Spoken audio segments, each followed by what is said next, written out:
오늘날 각종 대중 매체를 통해 쏟아져 나오는 영화들이 참 많지요. 그 중에 반전 드라마라는 것이 있어요. 수많은 매체들을 통해 쏟아져 나오는 드라마들, 영화들, 그 중에 반전 드라마라는 것이 있는데 내용상 반전이 매우 강렬하거나 줄거리에 큰 축을 담당하는 그런 드라마 말입니다. 반전 드라마 하면 우리 머릿속에 딱 떠오르는 게 뭐가 있을까요? 저 같은 경우엔 브루스 윌리스 주연의 식스센스라는 영화가 생각납니다. 반전 드라마의 최고봉이라 불리기에 손색이 없습니다. 결말 부분에 가면 주인공이 자신의 정체에 대해 알고 나서 놀라는 장면이 나옵니다. 세상에, 알고 보니 자기는 사람이 아니라 유령인 거예요. 귀신인 거예요. 별로 안 놀라시네요. 참으로 온 몸에 소름이 싹 돋는, 오싹하게 돋는 무서운 반전입니다. 물론 대중매체를 통해 우리에게 찾아오는 반전 드라마가 전부는 아니죠. 성경 속에도 반전 드라마가 존재합니다. 오늘 본문은 우리를 또 다른 엄청난 반전 드라마 속으로 초대합니다. 분명 온 세상을 압도하는 것처럼 보이던 짐승의 세력입니다. 그 권세에 의해 교회 공동체가 패배한 것 같습니다. 이런 상황 속에서 반전이, 깜짝 놀랄 만한 반전이 일어납니다. 하나님이 연출하신 반전 드라마가 극적으로 펼쳐진 것입니다. 우리 인간이 감히 흉내조차 낼 수 없는 최고의 반전 드라마입니다. 오늘 본문은 핍박이란 고통스러운 현실에 직면한 교회를 향합니다. 본문이 우리에게 던지는 결정적인 질문은 이것입니다. 교회가 어떻게 이 끔찍한 핍박의 현실을 극복할 수 있을까? 본문을 통해 우리가 발견하는 해답 두 가지가 있어요. 하나는 교회의 정체성이고 다른 하나는 최종적 구속과 심판입니다. 무엇과 무엇이라고요? 교회의 정체성, 또 하나는 최종적 구속과 심판. 두 파트로 나눠서 살펴봅니다. 따라서 하십니다. 첫째, 우리는 새 노래를 부르는 14만 4천이다. 1절로 5절입니다. 본문 1절로 3절에서 사도 요한이 14만 4천을 어떻게 묘사하는지 볼까요? 두 가지 묘사를 볼 수 있습니다. 첫째로 14만 4천은 어디에 누구랑 함께 있습니까? 시온산에 누구와 함께? 어린 양과 함께 서 있습니다. 시온산은 시편 2편을 배경으로 합니다. 이 산은 메시아가 승리하신 장소입니다. 하나님이 승리하신 메시아를 시온산의 왕으로 세우실 것입니다. 메시아는 거기서 불경한 자들을 심판하실 것입니다. 자신을 경외하는 자들에게는 피난처가 되실 것입니다. 따라서 시온산은 메시아가 왕으로서 통치하시는 곳입니다. 또한 14만 4천은 교회를 상징합니다. 교회는 1차적으로는 큰 환난 가운데서 그리스도께 끝까지 충성을 다 바친 사람들입니다. 2차적으로는 모든 시대의 하나님의 백성 전체입니다. 어쨌든 성도들은 이미 승리를 쟁취한 자들입니다. 계시록 13장에서 강력히 득세하는 악의 세력이 문제이긴 합니다. 그 세력이 두 짐승의 존재를 통해 확실히 드러나지 않습니까? 두 짐승에 의해 하나님의 백성이란 그 존재가 위협받을 수 있습니다. 그렇지만 하나님의 백성 전체를 의미하는 14만 4천은 승리자입니다. 그들은 승리자로서 하늘의 시온산에 어린 양과 함께 서 있습니다. 지금은 짐승과 용과 마귀 다 똑같은 그 사탄이죠. 사탄에 의해서 교회가 깨지고 있고, 요한의 시대에 교회가 깨지고 있고, 수많은 사람들이 말할 수 없는 핍박으로 고난당하고 또 순교의 제물이 되고, 교회를 교회라고 부를 수 없을 정도로 아주 미약해진 그런 상태이지만 우리 주님이 보여주신 교회의 모습은 그게 다가 아니고 지금 하늘에 승리한 존재로 어린 양과 함께 당당하게 서 있는 모습, 그것이 오늘 교회의 모습이란 거죠. 하늘의 14만 4천은 교회가 어떻게 두 짐승에게서 승리했는지를 보여줍니다. 한마디로 말해 죽음으로 승리했다는 것입니다. 13장 7절에서는 짐승이 성도들과 전쟁을 벌여 이겼다고 말합니다. 또 13장 9절로 10절에서는 성도들이 막 칼로 죽임을 당하기까지 핍박당한다고 이야기합니다. 그러니까 표면적으로는, 겉으로 볼 때는 짐승이 승리한 것처럼 보입니다. 그러나 본질적으로는, 궁극적으로는 성도가 승리할 것입니다. 그 승리는 죽임을 당하신 어린 양처럼 성도의 죽음을 통해 쟁취될 것입니다. 여러분, 오늘 교회가 요한의 시대나 오늘 우리 시대나 오늘 교회가 아무리 짐승의 사탄의 위협 앞에서 큰 고통을 당하더라도 괜찮습니다. 이미 승리한 존재라는 사실을 확신할 수 있기 때문입니다. 미래에 이 승리를 틀림없이 누릴 것이기 때문입니다. 결국 교회의 정체는 승리자입니다. 패배자가 아니라 오늘 고난당하고 순교당하고 칼에 죽임당하고 마귀에게 짓밟혀도 교회는 영광스러운 승리자라는 것, 그것을 우리 주님이 요한에게 가르쳐 주시는 거예요. 자, 둘째로 14만 4천을 어떻게 묘사합니까? 14만 4천은 그 외모의 특징이 있습니다. 이마에 뭐랬습니까? 어린 양의 이름과 그 아버지의 이름이 이마에 적혀 있어요. 이것은 그 7장 1절로 8절에서 14만 4천이 그 이마에 인침을, 성령의 인침을 받는 것과 똑같습니다. 하나님의 소유란 사실을 확증하는 표시입니다. 안전을 보장하는 표시이기도 합니다. 하나님은 당신의 이름을 갖고 있는 자들의 소유주, 주인이십니다. 그들은 하나님의 소유, 하나님의 백성입니다. 소유주이신, 주인이신 하나님은 당신의 백성, 당신의 소유인, 당신의 백성, 그들을 틀림없이 보호하실 것입니다. 본문 2절을 보면 이제 요한은 하늘에서 나는 소리를 듣습니다. 14만 4천이 서 있는 시온산, 곧 하늘로부터 들리는 세 가지 소리예요. 이 세 가지 소리를 살펴보니 공통적인 특징 하나가 눈에 띕니다. 그 소리가 아주 무지하게 크다는 거예요. 이 특징을 강조하기 위해 세 번의 강력한 비유가 사용됩니다. 무엇 같다, 무엇 같다. 비유 중에서 지규법이죠. 그 소리는 무엇과 같다? 많은 물소리, 엄청나게 큰 소리겠죠. 소리와 같고, 큰 천둥 번개, 큰 우레소리와도 같고, 검은 고 타는 자들이 그 검은 고를 세게 타는 것 같습니다.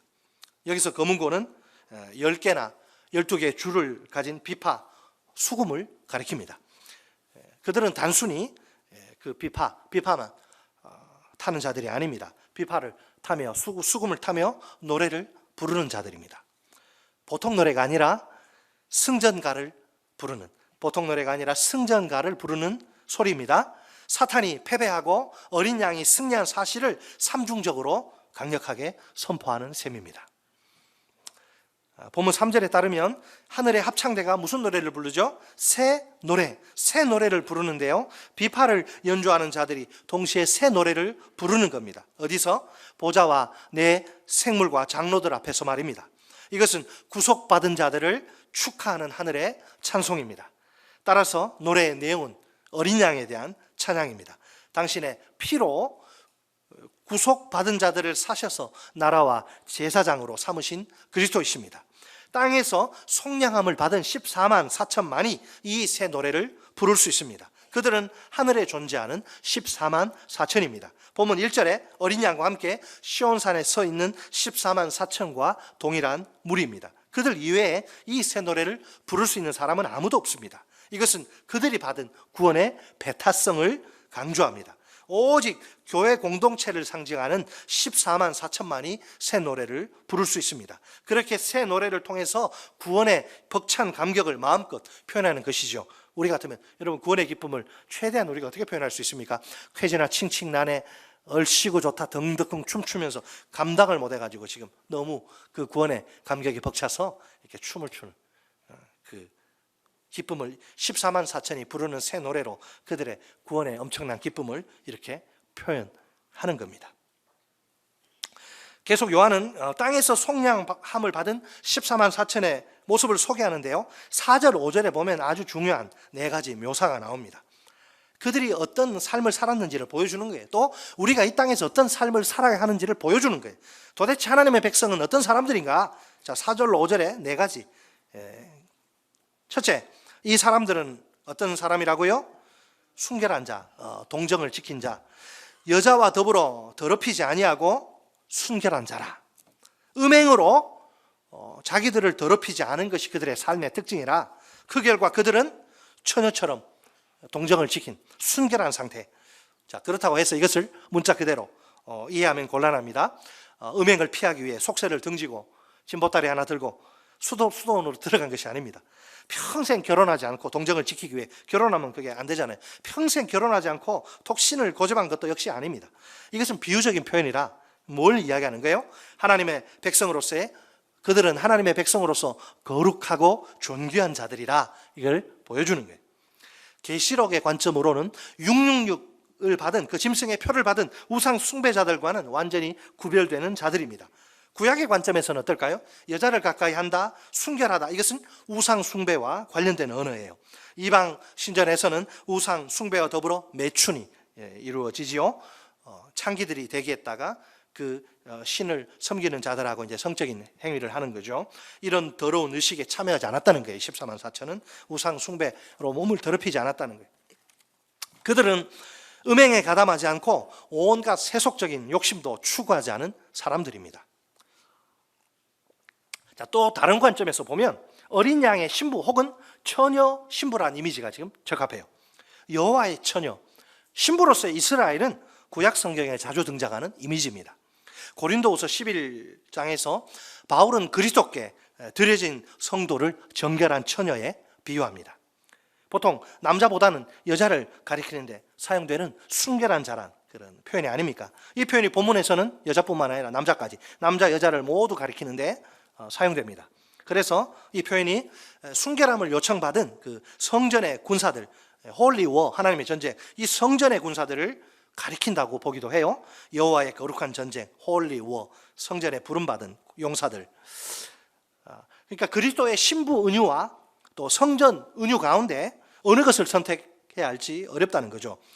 그래서 2가지 은유가 다 포함된다, 이렇게 보는 게 좋습니다. 더럽히지 않은 사람들이라는 표현은 성전의 이미지, 하나님의 여호와의 거룩한 전쟁의 이미지에 가깝고요. 순결한 자란 표현은 그리스도의 신부의 순결한, 그 깨끗한 그리스도의 신부의 그 이미지와 잘 어울립니다. 결국 14만 4천은 하나님의 충성스러운 군대로 신실한 신부로 존재합니다. 우리가 누구라고요? 하나님의 충성스러운 군대, 하나님의 신실한 깨끗한 순결을 지킨 신부, 그렇게 우리가 존재한다. 충신은 불사 2군이죠. 충신은 두 임금을 섬기지 않죠. 둘째, 14만 4천은 또 계속 보세요. 4절에 어린 양이 어디로 인도하든지 뭐하는 자? 따라가는 자입니다. 주의 발자취를 따르면 여러분 기쁘십니까?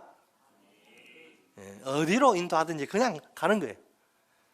짐승의 표를 받고 그 짐승의 우상에게 절하는 자들과 한번 비교하면 어떻습니까? 그들과는 완전히 차원이 다른 대조적인 모습이죠. 여러분, 원래 우리 복음서를 보면 그 제자의 삶의 핵심이 뭐냐면 그리스도를 따라가는 것입니다. 나를 따라오라, 주님 부르시죠. 그래서 베드로, 그 첫 제자들은 뭐 자기 처자식도 부모도 그다음에 그물도 생계수단도 다 버리고 따르지 않습니까? 그리스도를 따르는 거예요. 제자가 누구냐? 그리스도를 따라가는 자.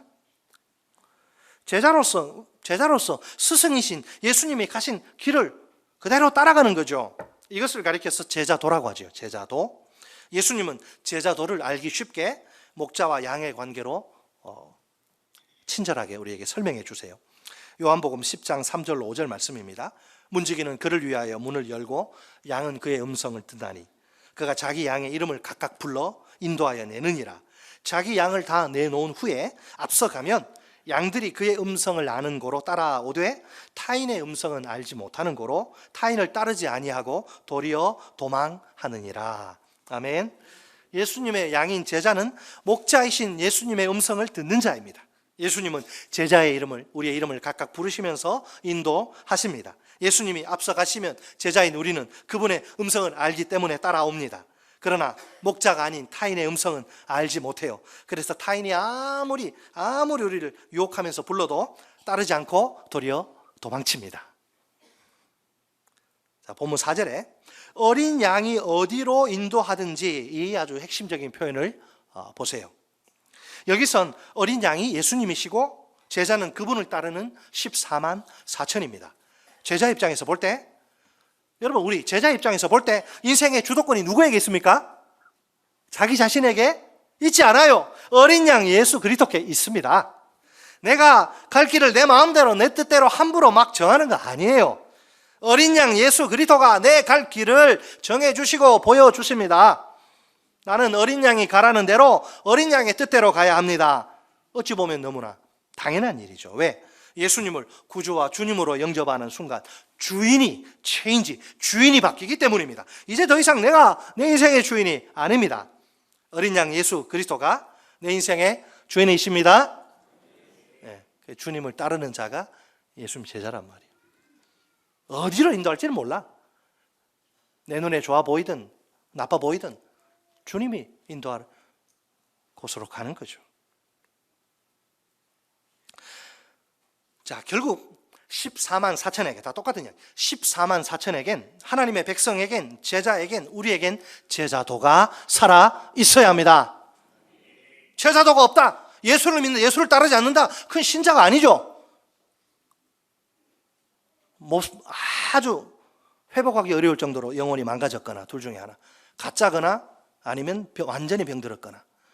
예수 믿는데 예수를 안 따르고 누구를 따라요? 세상과 교회 양다리 걸치고 적당히 신앙생활하는 거 결코 아닙니다. 순교적 정신과 각오로 항상 예수님을 믿고 의지하며 따르는 것입니다. 예수님께로 와서 예수님을 따르다가 예수님을 위해 죽으라는 거예요.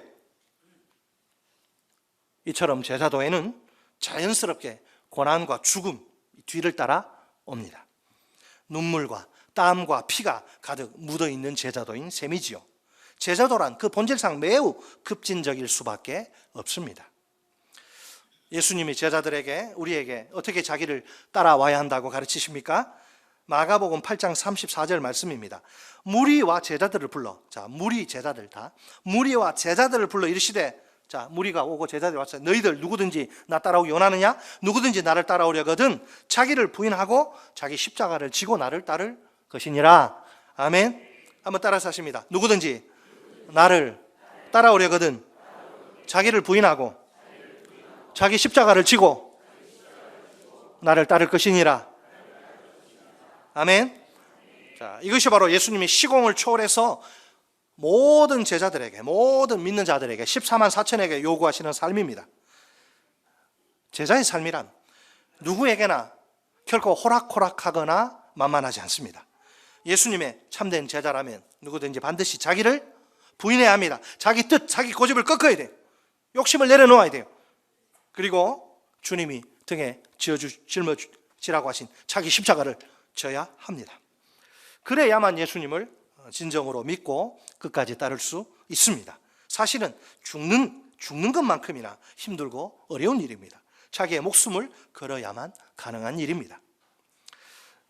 계시록의 관점에서 어린 양이 인도하는 대로 따라간다, 이 의미는 무엇일까요? 두 가지 의미가 있습니다. 하나는 예수님의 가르침을 꼭 붙드는 거예요. 또 하나는 예수님의 진리를 끊임없이 전파하는 것입니다. 사실을 말하자면 대단히 심각한 일입니다. 우리는 별거 아닌 것 같잖아요. 예수님의 가르침 붙들지, 예수님 진리 전파하지. 그러나 요한의 시대에는 이게요, 순교를 각오해야만 할 수 있는 일이에요. 이게 솔직히 21세기 우리 얼마나 편합니까? 뭐 주일 빠진다고, 뭐 11조 안 한다고 뭔 일 안 생기잖아요. 누가 뭐라고 안 그러잖아요. 목사가 큰 소리 못 쳐요. 요새 큰 소리 어떻게 쳐요? 성도 예, 잘하십시오 이러지. 신학생활 뭐 그냥 자기 교회 나오고 싶으면 나오고 뭐 그러잖아요. 그래도 뭐 누가 뭐라고 안 그래요. 예. 안 그래도 오라고 하는 교회가 많거든. 다 받아주거든. 그러니까 우리에게 이 이야기가요, 사실 피부에 와닿지 않아요. 이게 무슨 저 달나라 해왕성, 명왕성, 그 토성, 목성 사람 없지만 하여튼 거기에는 어울리는 이야기 같아요. 그러나 여러분, 잘 보세요. 사도 시대, 사도 요한의 시대에 순교는요, 특별한 일이 아닙니다. 누구에게나 닥칠 수 있는 현실이다. 오늘 아버지 죽고, 내일 삼촌 죽고, 모레 엄마 죽고. 왜? 우상에게 절하지 않고 예수 끝까지 붙들다가 그렇게 죽는 거예요. 그들은 누구냐? 어린 양을 따라서 사탄과 싸우는 거룩한 성전에 참여한 자들입니다. 순교의 자리는 물론이고 삶의 가치와 방향까지도 어린 양을 따르는 자들이에요. 죽기까지 삶을 통해 신실한 증언을 하며 고난과 박해를 몸소 겪는 자들입니다. 실제로 순교의 피를 흘리며 죽어갑니다. 그러나 그들의 이런 삶은 절대로 헛되지 않습니다. 마침내 그들은 영광스러운 최후 승리의 자리에 우뚝 서게 될 것입니다. 셋째, 14만 4천은 사람 가운데 속량을 받은 첫 열매, 곧 처음 익은 열매입니다. 구약적인 배경이 있는데요, 구약시대 희생제사, 여러분, 처음 익은 열매는, 구약 이스라엘은 처음 익은 열매는 1년 동안 농사를 지은 곡식 중에서 최초로 추수한 것이죠. 그렇게 추수한 것 중에 또 고릅니다. 그 중에서 가장 좋은 거 골라서 전부 다 하나님께 드립니다. 이 제사를 통해 땅의 소산물을 수확으로 허락하신 하나님께 감사하고, 이 모든 소산물이 내 것이 아니고 하나님께 속한 하나님의 소유란 사실을 인정하고 고백합니다.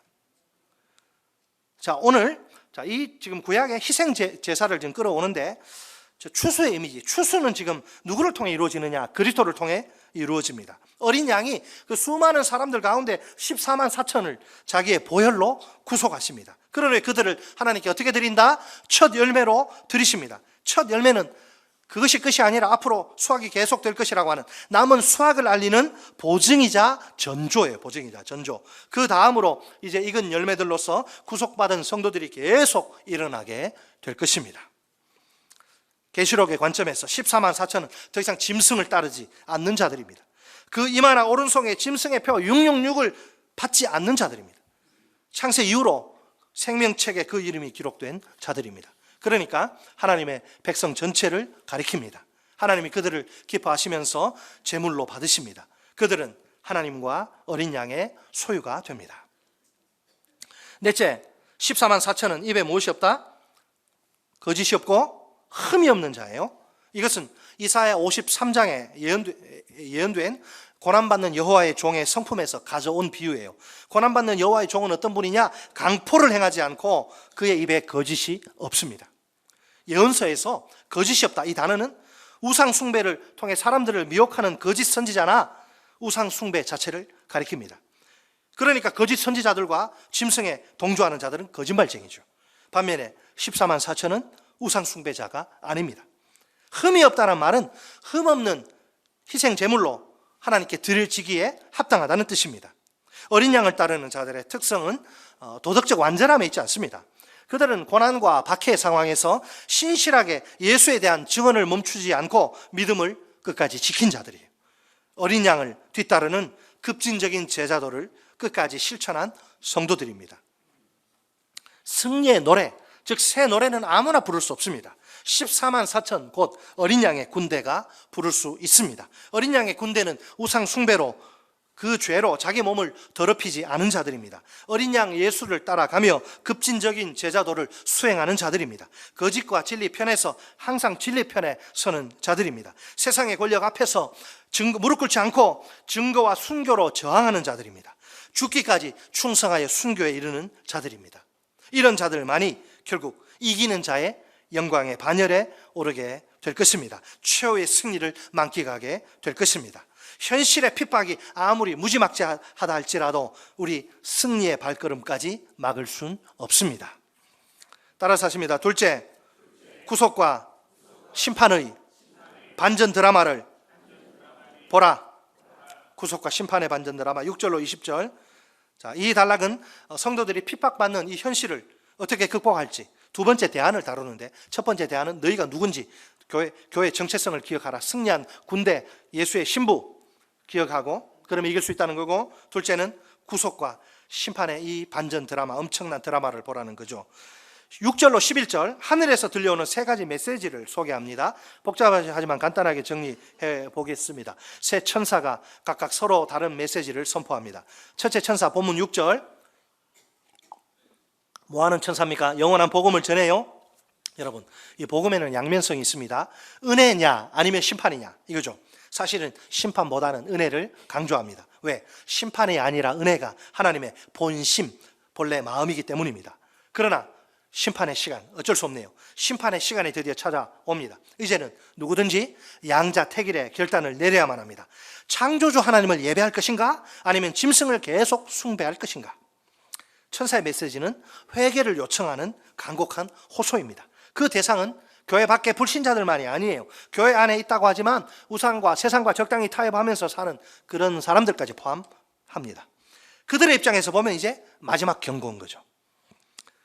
둘째 천사 본문 8절에서 큰 성 바벨론의 멸망을 선언합니다. 바벨론은 이제껏 열방에게 포도주를 먹이던 자인데 그 포도주가 얼마나 매력적인지, 그 포도주가 얼마나 달콤한지 몰라요. 목에 넘어가는 데가 그냥 막 기분이 얼마나 좋은지 몰라.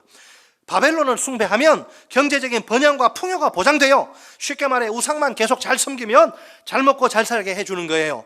그 사회 국가 시스템 자체가 사람들의 마음을 빼앗기에 충분할 정도로 강력한 유혹이 아닐 수 없습니다.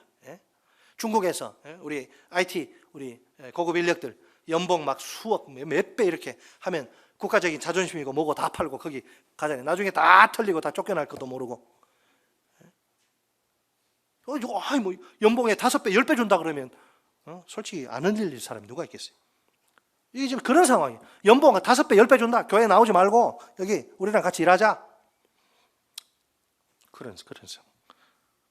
중독성이 상당히 강한 유혹이죠. 오늘날도 마찬가지. 경제 문제가, 돈 문제가 큰 위력을 발휘하지 않습니까? 돈 앞에 신앙이고 자존심이고 뭐고 다 팽개치고 믿는 자나 믿지 않는 자나 안타깝지만 큰 차이가 없어 보여요. 그러나 우리가 일단 여기에 마음을 빼앗기면 매우 very 위험해. 서서히 그것이 미지근한 물에 빠진 그 개구리가 뜨거운 줄 모르고 계속 있다가 죽는 것처럼 서서히 그것이 우상이 되어서 결국 우상 숭배 깊고 큰 늪에 빠지게 되니까 말입니다. 우리 다 함께 그 세상 바벨론의 최후가 멸망이라 따라가면 다 멸망한다는 사실을 꼭 기억하면 좋겠습니다. 셋째 천사 9절로 11절에서 심판의 이제 메시지. 자, 회개를 경고하고 그 다음에 세상의 멸망을 이야기하고 그거 따라가면 너희도 멸망한다. 그리고 이제 마지막으로 심판의 메시지를 선포해요. 지금 여기는 첫째는 심판보다 은혜가 더 이렇게 있는 그런 상황이고 이 세 번째 천사 왔을 때는 이제 은혜보다는 심판이 지배하는 상황. 짐승의 표인 666을 받은 자들에 향한 경고. 만약 그들이 회개하지 않으면 정말 큰일 납니다. 그들은 하나님의 분노 그 자체인 분노 덩어리인 포도주를 마시게 될 것입니다. 바벨론의 포도주와는 차원이 다릅니다. 그 포도주는 묽은 포도주, 바벨론이 준 포도주는 묽은 포도주, 원액이 아니라 다른 성분이 섞인 포도주. 그러나 하나님이 준비하신 포도주는 원액 그대로, 불순물 없어요. 100% 포도주. 그 전체 덩어리가 전부 하나님의 저주와 진노입니다. 그들은 불과 요항으로 말미암아 비참한 고난을 당할 것입니다. 그 고난의 연기가 세세토록 올라갈 것입니다. 거기에 빠진 자들은 밤낮 쉼을 안식을 얻지 못할 것입니다. 얼마나 참혹한 심판인지 모릅니다. 하지만 우리 성도들의 경우엔 14만 4천은 완전히 다릅니다. 자, 여기 한번 보세요. 우리 12절 같이 읽습니다. 시작. 성도들의 인내가 여기 있나니 그들은 하나님의 계명과 예수에 대한 믿음을 지키는 자니라. 아멘. 그들은 어떤 자들이라? 우상의 그런 유혹 앞에서도 인내한 자들, 바벨론의 유혹에 넘어가지 않은 자들, 연봉 5배 10배 준다고 해도 끄떡 않는 거예요.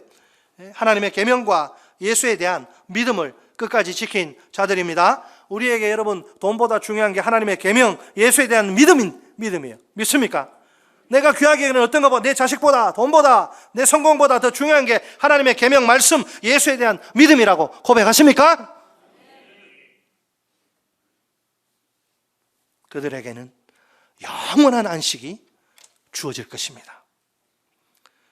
끝으로 본문 14절로 20절은 우리를 반전 드라마의 절정으로 안내합니다. 두 가지 추수가 진행되는데 잘 보세요. 하나는 우리의 구원을 위한 곡식 추수, 다른 하나는 불신자에 대한 심판인 포도 추수. 이처럼 두 장면은 우리에게 구원과 심판이란 최후 심판의 양면성을 보여줍니다. 14절로 16절에 이제 신자의 구원을 위한 추수가 나오는데, 자, 6절로 7절에서 언급된 첫째 다른 천사가 또다시 나오는 거예요. 다른 점은 14절의 천사는 머리에 뭐가 있어요? 큰 면류관이 있고 그 손에는 예리한 낫을 가지고 구름 위에 앉은 인자와 같은 이로 묘사된다는 점이죠. 구름 위에 앉아있는 인자와 같으니. 다니엘서 7장 13절을 배경으로 합니다. 종말론적인 왕적 메시아 곧 그리스도를 가리킵니다. 그냥 천사가 아니고 그리스도, 구름을 타시고 하늘로 올라가신 예수님이 아니십니까? 이제 그분은 구름 위에 앉으셔서 심판주로 활동하십니다. 그분은 예리한 낫을 손에 들고 계십니다. 이때 다른 천사가 큰 소리로 부르짖어 말합니다. 당신의 낫을 땅으로 보내 추수하십시오. 이는 추수할 시간이 왔고 땅의 곡식이 다 익었기 때문입니다. 그러자 구름 위에 앉아 계신 그리스도가 예리한 낫을 땅에 보내십니다.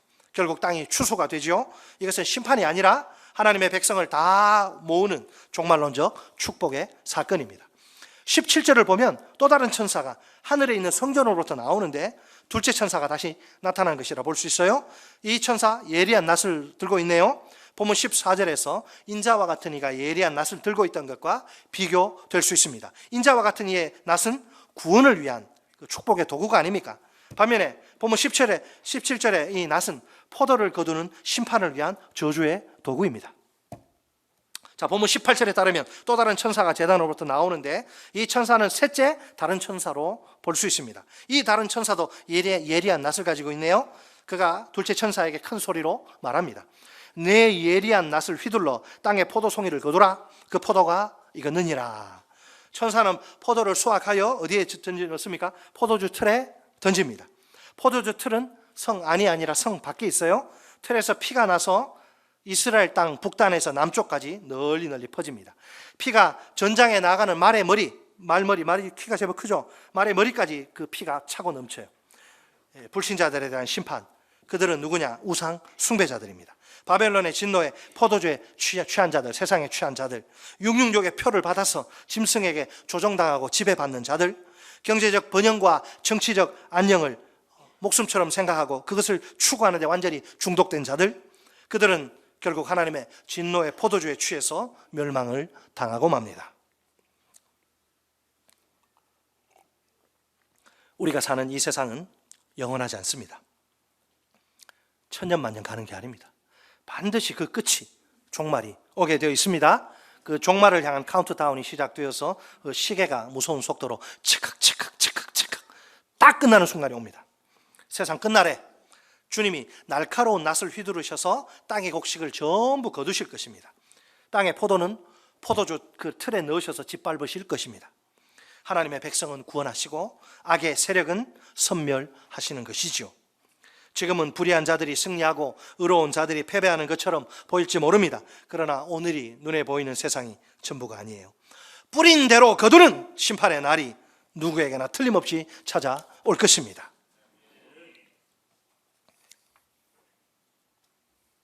여러분, 이 심판에 대해서 굉장히 좀 비참한 그런 모습으로 묘사를 지금 하고 있는데, 성 안과 성 밖, 이게 굉장히 중요한 게, 성 안에 있느냐 성 밖에 있느냐. 성 안은 어린 양의 생명책에 기록된 성도들만 거하는 장소예요. 성 밖은 저주와 진노와 심판의 장소. 여러분, 예수님이 성 안에서 성 밖에서 어디서 죽임 당하셨습니까? 성 밖이죠. 자기 피로 백성을 속량하시려고 성 밖에서 죽임을 당하신 어린 양 예수님이십니다. 이 예수님을 거절한 자들, 끝까지 거절한 자들, 성 밖에서 비참한 최후를 맞이하게 될 것입니다. 진노의 포도주 틀에서 그 나온 피가 말 굴레까지 닿고 온 땅을 적실 거예요. 철저하고 맹렬한 심판이 쏟아질 것입니다. 슬프게도 그들 중 아무도 그 심판을 피할 자가 없습니다. 여러분, 오늘도 이 세상 모든 사람들은 회개와 심판 사이에 서 있습니다. 이런 세상에서 하나님이 우리를 교회로 부르십니다. 그 목적은 우리를 선교와 순교의 증인 공동체로 사용하시기 위해서입니다. 분명 이 부르심은 제자도는 어렵고 위험하기까지 합니다. 하지만 이 부르심엔 하나님의 보호와 보상의 약속, 축복이 다릅니다. 세상을 향한 우리의 증거는 온 세상 사람들이 직면할 미래의 운명과 직결돼요. 구원 아니면 심판, 둘 중에 하나예요. 중간은 없습니다. 연옥은 없습니다. 천국 아니면 지옥. 우리가 할 일은 듣든지 아니 듣든지 그것은 우리의 소관이 아니라 우리가 할 일은 세상을 향해 끊임없이 복음을 선포하는 거예요. 복음을 들어라. 예수를 믿어라. 예수 안에 구원이 있다. 예수밖에는 구원이 없다. 문제는 우리를 무너뜨리려고 공격하는 이 세상의 세력, 이때 사탄이 주로 사용하는 결정적인 무기는 혹독한 핍박. 그러나 우리는 그 어떤 사탄의 세력 앞에서도 타협하거나 양다리 걸치거나 굴복할 수 없습니다. 모든 상황 속에서. 요즘은 돈을 가지고 마귀가 장난을 치죠. 돈 때문에 교회 떠나는 사람들이 한둘이 아니에요. 모든 상황 속에서 우리가 두 가지를 꼭 기억합시다. 하나는 우리의 정체성이요, 우리가 누구인지를 알고, 다른 하나는 구속과 심판의 반전 드라마입니다. 우리는 누가 뭐래도 지금 우리의 모습이 연약해 보이고 별 남들에게 이렇게 뭐 크게 자랑할 거 없는, 어쩌면 초라해 보일지도 몰라도 예수 믿는 것 때문에 고난당하고 핍박당하고, 여러분 정말 대환란의 때가 오면 어떻게 하시겠습니까? 미국에서는 제가 지난번에 한번 이야기한 것 같은데, 미국에서 이제 동성 결혼이 합법화 돼가지고 우리도 이제 결혼하면 축하하려면 뭐 케이크도 만들고 그러잖아요. 동성 그 커플이 이제 결혼하고 이제 축하하기 위해서 그 축하 케이크를 이제 사러 갔는데, 하필 그 집이 신실한 그 그리스도인이 그 경영하는 빵집이었어요. 그 빵집 주인이 무슨 케이크를 원하십니까? 하니까 쭉 이야기했겠죠. 보니까 이제 남자 둘이 와가지고 결혼 축하 케이크를 달라. 내 양심상 케이크를 만들어 준다는 거는 내가 돈을 벌어서 좋을지 몰라도 그 사람들 분명히 범죄하고 있는데 그것을 인정하는, 내 신앙에 받아들일 수 없다. 그래 거절했더니 고발을 해가지고 벌금 막 먹고. 그런 세상에서, 그런 세상에 올 때도 돈을 선택하는 것이 아니고 내 신앙을 선택하고, 참 인내, 하나님의 계명과 예수에 대한 믿음, 여러분 우리 지킬 수 있을까요? 1세기가 21세기 저 미국에서 벌어지는 희한한 일, 대한민국 장담할 수 없어요. 여러분, 우리는 누가 뭐래도 승리의 새 노래를 부르는 하늘의 14만 4천입니다. 우리 눈앞에 장차 구속과 심판의 반전 드라마가 펼쳐질 것입니다. 성도인 우리는 이제 얼마 안 있어 영원한 안식 가운데, 축복의 자리 가운데 들어가게 될 것입니다. 끝까지 회개하지 않는 우상 숭배자들, 불신자들은 심판에 떨어지게 될 것입니다. 우리에게 요구되는 것은 뭐예요? 인내, 참고 또 참고 끝까지 참는 것, 버티고 또 버티고 또 버티고, 우리가 하나님의 계명과 예수에 대한 믿음을 끝까지 죽음으로써 우리가 지킬 수 있기를 바랍니다. 반전 드라마, 이보다 더 좋을 순 없습니다.